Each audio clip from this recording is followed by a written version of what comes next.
اس وقت جو پینما کا بینچ تھا، جسٹس آصف سعید کھوسا صاحب جو کہتے تھے سسیلین مافیا اور گاڈ فادر، تو اس صورتحال میں جس کی گواہی دے رہے ہیں حامد خان صاحب، تو سسیلین مافیا اور گاڈ فادر تو جسٹس آصف کھوسا صاحب خود تھے اور خود نظر آ رہے ہیں کہ جنہوں نے ملک کے منتخب وزیر اعظم کو، جو ملک کو کیا کر رہا تھا،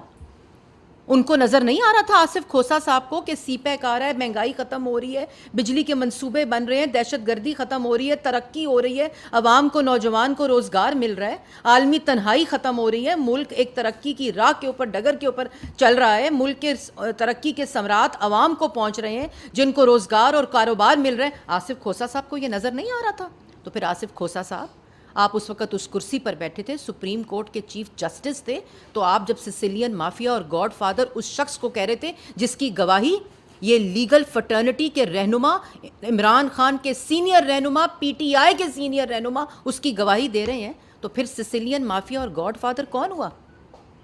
پھر وہ جسٹس آصف کھوسا صاحب ہوئے جو اس ملک کے خلاف سازش کر رہے تھے۔